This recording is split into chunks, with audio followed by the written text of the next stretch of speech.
ओम श्री गणेशाय नमः। नमस्कार दोस्तों, स्वागत है आप सभी का हमारे चैनल भक्ति ज्ञान में। दोस्तों, आज मैं आपको मार्गशीर्ष मास महात्म के तीसरे अध्याय की कथा सुना रहा हूं। इसमें हम शंख आदि के चिन्ह अंकित करना के कथा का वर्णन करेंगे। ब्रह्मा जी ने कहा, हे केशव, मुझे बताइए कि पुण्य चिन्ह कितने प्रकार के होते हैं। मुझे पुण्यों के बारे में सुनने की बड़ी जिज्ञासा है। श्री भगवान ने कहा, हे पुत्र, सुनो, मैं वर्णन करता हूँ। पुण्य 3 प्रकार के बताए गए हैं। तुलसी की जड़ से ली गई मिट्टी से अंकित पुंडर, गोपी चंदन, द्वारका की पीली मिट्टी से अंकित पुंडर और हरि चंदन, पीला चंदन। इन पुंडरों को बुद्धिमान भक्तों द्वारा अंकित किया जाना चाहिए। यदि कोई भक्त मनुष्य भगवान श्री कृष्ण की प्रिय तुलसी की जड़ से मिट्टी लेकर उससे ऊर्ध्वाधर पुंड बनाता है तो भगवान श्री हरि उससे प्रसन्न होते हैं। अब मैं आपसे गोपी चंदन का महत्व कहता हूँ। यदि कोई व्यक्ति द्वारका से आई हुई मिट्टी को हाथ में लेकर उसे अपने माथे पर ऊर्ध्वाधर पुंड के रूप में लगाता है तो उसके पवित्र अनुष्ठानों का मूल्य करोड़ गुना बढ़ जाता है। यदि वह निर्धारित विधि से धार्मिक अनुष्ठान करने में असफल हो जाए, या मंत्रों का उच्चारण ना हो, या उसमें उसकी श्रद्धा ना हो, या अनुष्ठान समय पर ना हो, तो भी वह धार्मिक अनुष्ठानों का लाभ प्राप्त कर सकता है, बशर्ते कि वह अपने माथे पर गोपी चंदन लगाए।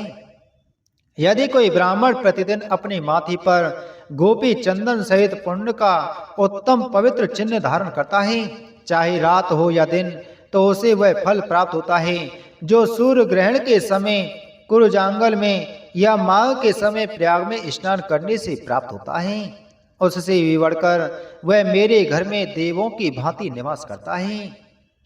हे चतुर्मुख, जिस घर में गोपी चंदन होता है उस घर में मैं श्री के साथ कंस का संहार करने वाले रूप में सदैव रहता हूँ, बशर्ते कि गृह स्वामी उसे भक्ति पूर्वक अपने माथे पर लगाए। यदि कोई मनुष्य द्वारका से उत्पन्न मिट्टी को, जो अत्यंत पवित्र है, कलयुग के समस्त पापों का नाश करने वाली है तथा मेरे मंत्र से प्रेरित है, सदैव अपने माथे पर धारण करता है, तो वह पाप से भरा हुआ होने पर भी यम उसे नहीं देखता। हे पुत्र, यदि कोई गौ और बच्चों का या ब्राह्मणों का भी हत्यारा हो, तो भी यदि मृत्यु के समय उसके मस्तक, भुजाओं, वक्ष स्थल और सिर पर गोपी चंदन चिन्ह हो, तो वह मुझ कमलापति के लोक में जाता है।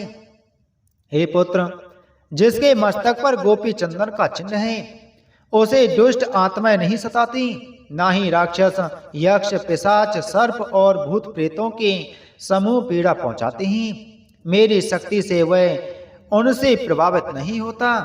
यदि किसी व्यक्ति के माथे पर सीधा और कोमल पुण्य दिखाई दे तो वह निसंदेह शुद्ध आत्मा है।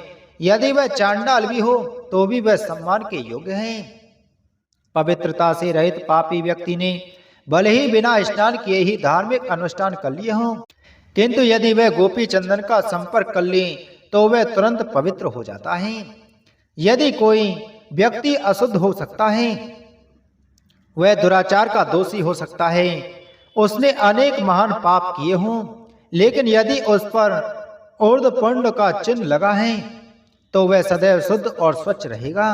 हे चतुर्मुख, मुझे प्रसन्न करने के लिए अथवा मंगल की कामना से अथवा अपनी रक्षा के लिए मेरे भक्त को मेरी पूजा या होम के समय, चाहे वह सायंकाल में हो अथवा प्राय, सदैव संसार का नाश करने वाला ऊर्ध्वपुंड धारण करना चाहिए। उसे मन की पवित्रता और एकाग्रता रखनी चाहिए। यदि किसी पुरुष की मृत्यु कहीं भी हो जाए तो वह वायु रथ पर सवार होकर मेरे लोक में आएगा, चाहे वह चांडाल ही क्यों ना हो, मेरे लोक में उसका सम्मान होता है। जब ऊर्ध्वपुंड चिन्ह वाला कोई व्यक्ति, कोई मनुष्य किसी व्यक्ति द्वारा दिया गया भोजन ग्रहण करता है तो मैं उस व्यक्ति की 20 पीढ़ियों को नरक से मुक्ति प्रदान करता हूँ।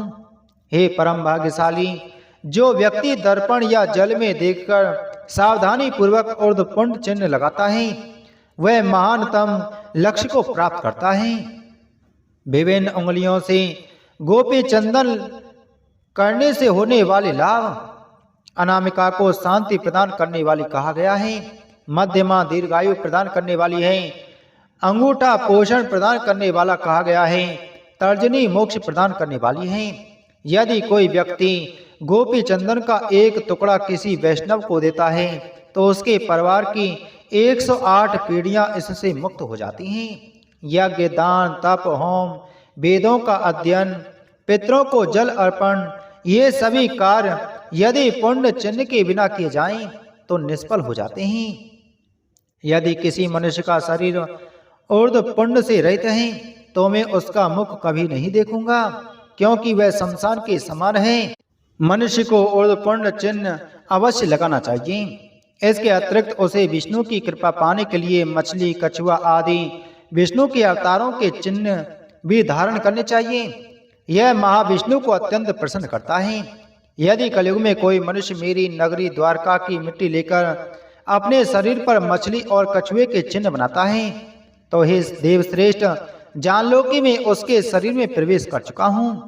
उसमें और मुझ में कोई भेद नहीं है। कल्याण चाहने वाले को यह अवश्य करना चाहिए। यदि किसी मनुष्य के शरीर पर मेरे अवतारों के चिन्ह दिखाई दें तो उसे मनुष्य नहीं समझना चाहिए। निश्चय ही वह उसका शरीर मेरा ही शरीर है। कलयुग में उस देहधारी आत्मा का पाप पुण्य बन जाता है जिसके शरीर पर मेरे हथियार चिन्ह खिंचे हुए दिखाई देते हैं। इस श्री स्कंद पुराण के वैष्णव खंड के मार्गशीर्ष महात्म का 3रा अध्याय संपूर्ण हुआ। बोलो मार्गशीर्ष महात्म की जय। बोलो विष्णु भगवान की जय।